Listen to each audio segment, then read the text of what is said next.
फूल का मूल्य। शीतकाल के दिन थे। प्रचंड शीत से पुष्प सूख गए थे।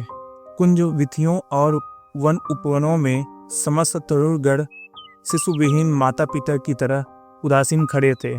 पर वह सरोवर किसका था? उस सरोवर के मध्य में एक कमल प्रफुल्लित हो रहा था। वह सुदास माली का सरोवर था। ऐसा मनोहर फूल तो बसंत काल में भी नहीं मिलता। सुदास का मन आनंद से नाच उठा। उसने सोचा, राजा जी को आज यह पुष्प प्रदान करूंगा। पुष्पों के प्रेमी राजा जी आज अकाल में खिले इस कमल पुष्प को पाकर मुंह मांगा मूल्य प्रदान करेंगे। पवन की एक लहर आई। कमल ने भी मानो प्रमुदित होकर एक झोंका खाया। ऊपर आकाश में एक कोयल कूक गई। माली के मन ने माना कि यह मंगल चिन्ह है। कमल पुष्प को लेकर सुदास माली राजमहल के सामने प्रतीक्षित नयनों से खड़ा था। राजा जी को समाचार भिजवाया। मूल्य का अभिलाषी सुदास बड़े यत्न से फूल की रखवाली में लीन था। पंखुड़ी का एक भी तुषार कण उसने गिरने नहीं दिया था। इसी बीच राजपथ से एक पुरुष इधर आ निकला। कमल पुष्प निहार कर वह समीप आया। सुदास से पूछने लगा, पुष्प बेचना है? राजा जी के चरणों में प्रस्तुत करना चाहता हूँ। सुदास ने संक्षिप्त सा उत्तर दिया, मुझे तो यह पुष्प राजाओं के भी राजा के श्री चरणों में अर्पित करना है। भगवान तथागत पधारे हैं, बोलो इसका क्या दाम लोगे? वह पुरुष बोला, मैं भी आज एक मासा स्वर्ण की आशा लेकर निकला हूँ, मुझे स्वीकार है। इतने में मंगल वाद्य बज उठे, सहनाइयाँ गूंज उठी। कुमकुम और चंदन के थाल सजाए गीत गाता हुआ रमणियों का वृंद उधर ही चला आ रहा था। राजा प्रसेनजीत पैरों से चलते हुए भगवान बुद्ध के दर्शन के लिए निकले थे। नगर के बाह्य प्रांतर में प्रभु गौतम पधारे थे।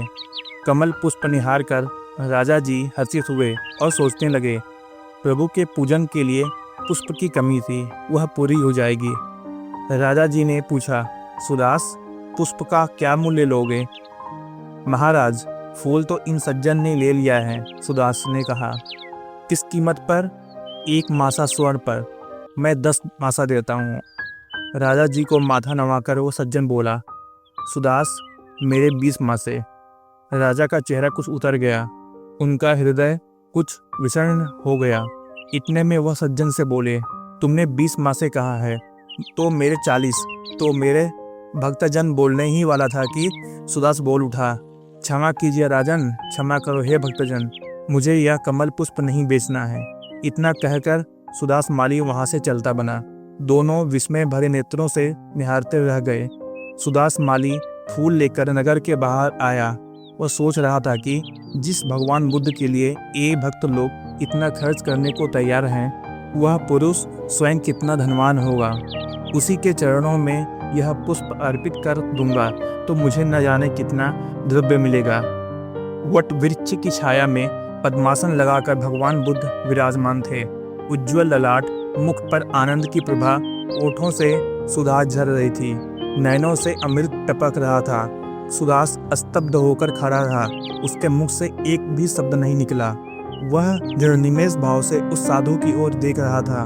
भूमि पर झुककर सुदास ने इस परम तपस्वी के चरणों में कमल पुष्प चढ़ा दिया। वट वृक्ष के सघन कुंजों में से पंछी बोल उठे। पवन की लहर आई। कमल की पंखुड़ियां हिल हिल कर मानो हंस उठी हो। सुदास के शकुन सफल हो गए। मधुर स्वर में भगवान बुद्ध ने प्रश्न किया, हे वत्स, कुछ कहना है, कुछ चाहिए? गदगद स्वर में माली ने कहा, और कुछ भी नहीं, आपके चरण रस की मात्र एक कणिका। श्री रविंद्रनाथ ठाकुर।